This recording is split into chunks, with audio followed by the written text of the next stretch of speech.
ও বোনেরা, জীবন যদি উন্নত করতে চান, প্রথম কি করতে হবে? প্রথম অবস্থা করতে হবে আপনার দিক নির্দেশনা এবং কি করতে চান। এই দিক নির্দেশনা আপনি কমপ্লিট আপনার ডায়েরিতে বা অন্তরের ডায়েরিতে বা ব্রেনের ডায়েরিতে লিখে রাখতে হবে। এই দিক নির্দেশনা কখনোই আপনি বলতে পারবেন না। যদি বলে যান তখন আপনার উন্নত করার যে পরিকল্পনা আপনার ভুল হয়ে যাবে। আল্লাহ রাব্বুল আলামিন পৃথিবী সৃষ্টি করার আগে 6 দিন পর্যন্ত উনি আগে দিক নির্দেশনা করেছেন। তারপরে 6 দিনের সময় নিয়েছিল। এই 6 দিন কি দুনিয়ার সময় না আখিরাতের সময় আল্লাহ ভালো জানেন। 6 দিনের সময় নিয়ে পৃথিবী সৃষ্টি করলেন।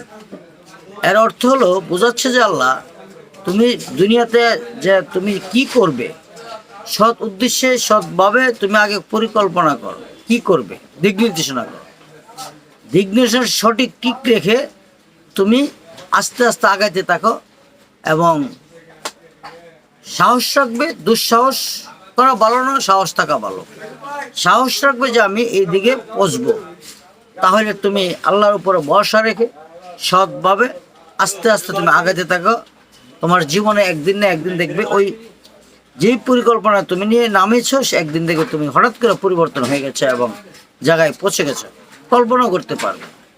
অনেক ইতিহাস আছে, যেমন খরগোশ আর কচ্ছপ। কচ্ছপ যখন ঠান্ডার ব্রেনে এবং ধৈর্য সহকারে পাল্লা দিল, খরগোশ বলল আমি তো অনেক দৌড়তে পারি, কচ্ছপ তো আমার সাথে পারবে না। এটা আপনারা সবাই জানেন।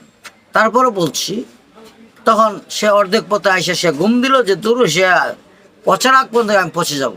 এমন ঘুম দিল, এই ঘুমে তার সময় শেষ। কচ্ছপ জায়গায় মতো পচে গেল, কচ্ছপ জিতে গেল। এই জন্যই আপনার লক্ষ্য নির্ধারিত ঠিক রেখে আপনি ঘুম যেতে পারবেন না, অলসতা করতে পারবেন না, পরিশ্রম করে যেতে হবে এবং অগাধ পরিশ্রম করতে হবে। দেখবেন একদিন না একদিন আপনি পচে যাবেন। আমি যখন লেখাপড়া করি তখন ছাত্র জীবনে আমার বাবা কৃষক ছিল। আমাদের একটি বড় একটা জমি ছিল।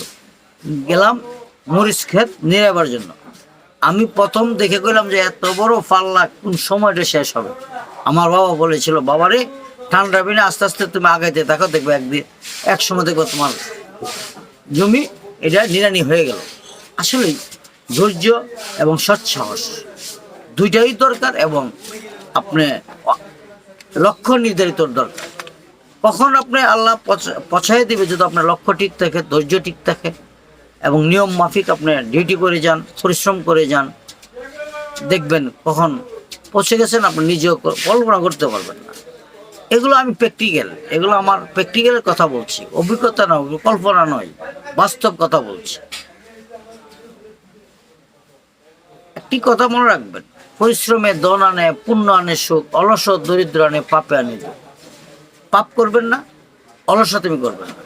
পাপ করবেন দুঃখে পড়ে যাবেন, অলসতাই করবেন অভাবে পড়ে যাবেন। এগুলো অবশ্যই না অবশ্যই আপনার ব্রেনে 100-এর মধ্যে 100ই ঠিক লাগতে হবে। যতই যাই ঝামেলা হোক, জ্বর আসুক, যাই আসুক, কিন্তু আপনার লক্ষ্য ছাড়বেন না। ব্রেন থেকে যে লক্ষ্য ছেড়ে দেন, ব্রেনে যেটা কল্পনা করেছেন বারবার লক্ষ্য স্থির করবেন না। প্রথম যেটা স্থির করবেন প্রয়োজন সময় নিয়ে স্থির করুন, ধৈর্য ধরুন, চিন্তা করুন, ভাবুন। তারপরে আপনি কি করবেন, যেটা নিয়েছেন সঠিক সিদ্ধান্ত। নিজে তো না পারলে আরও 2-1 সিনিয়রের সাথে পরামর্শ করে সিদ্ধান্ত নেবেন। সিদ্ধান্ত থেকে পিছিয়ে যেতে পারবেন না। এই সিদ্ধান্ত সবসময় ঠিক রাখবেন যতক্ষণ পর্যন্ত আপনি সিদ্ধান্ত কমপ্লিট না হয়েছে। তাহলে এটা আপনি যদি বারবার সিদ্ধান্ত পরিকল্পনা করেন তা কখনোই আপনি লক্ষ্যস্থলে পৌঁছতে পারবেন না, কখনোই আপনি জীবনে স্বাবলম্বী হতে পারবেন না। জীবনে স্বাবলম্বী মানে শুধু টাকা নয়, মান সম্মান, ইজ্জত, ছেলে মেয়ে মানুষ করা, আখেরাত দুনিয়া সব কিছু মেনটেন করে চলার নামই জীবন সুন্দর। যদি আপনি এককভাবে যদি চিন্তা করেন যে খালি টাকা ইনকাম করবেন, তাহলে কখনোই জীবন সুন্দর করতে পারবেন না। কারণ আপনি টাকা ইনকাম করবেন, দেখা গেল আপনার সন্তান মানুষ করতে পারলেন না, নষ্ট হয়ে গেল। টাকা ইনকাম করবেন, মান ইজ্জত নষ্ট হয়ে গেল। আপনি অল চাক হিসাব করে চলতে হবে। মান সম্মান, একটি কথা আছে, আমার যদি ইজ্জতই না থাকে টাকা দিয়ে আমি কি করব। আর আমার যদি ইজ্জত নিয়ে বসে থাকি, টাকা না থাকলে তাও হবে না। টাকারও প্রয়োজন, ইজ্জতের প্রয়োজন, মান সম্মানের প্রয়োজন, ছেলে মেয়ে মানুষ করার প্রয়োজন, আখেরাতের প্রয়োজন, দুনিয়া প্রয়োজন। সব কিছু যা কিছু আছে আপনার ব্রেনে রাখতে হবে, সব কিছু রেখে ঠান্ডা ব্রেনে আস্তে আস্তে আগাইতে হবে। কচ্ছপের মতো দেখবেন একদিন আপনি সবার আগে পাল্লা পৌঁছে যাবেন। আপনি টাকা ইনকাম করলেন, ছেলে মেয়ে মানুষ করলেন না, দেখা গেল লাস্ট বয়সে আপনার টাকাও নষ্ট হয়ে যাবে, আর টাকাও ধরে রাখতে পারবে না, ছেলে মেয়েরা নষ্ট করে ফেলবে। তাহলে আপনার সব কিছু কমপ্লিটভাবে ওঠার নাম হলো জীবন, এটা নাম জীবন সুন্দর। তাই আমি বলবো সবাই লক্ষ্যবস্তু ঠিক রাখুন এবং সাহস রাখুন, সৎ সাহস, দুঃসাহস বাড়ানো, দুঃসাহসে আপনি বিপদে পড়ে যাবেন।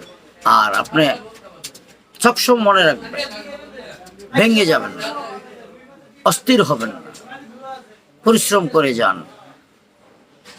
এবং যেখানে আপনার আচার খেয়েছেন সেখানেই হাতে ধরে উঠতে হবে, বারবার পিছানো যাবে না। একবার মায়ের খেলে আবার করব, সমস্যা নাই, হয়ে যাবে দেখবেন একদিন। আশা করি আপনারা আমার কথাটি শুনবেন। প্রত্যেকটা ব্যক্তি দেখবেন একদিন না একদিন ভালো সুন্দর জীবন করতে পারবেন। ভালো থাকবেন। আসসালামু আলাইকুম।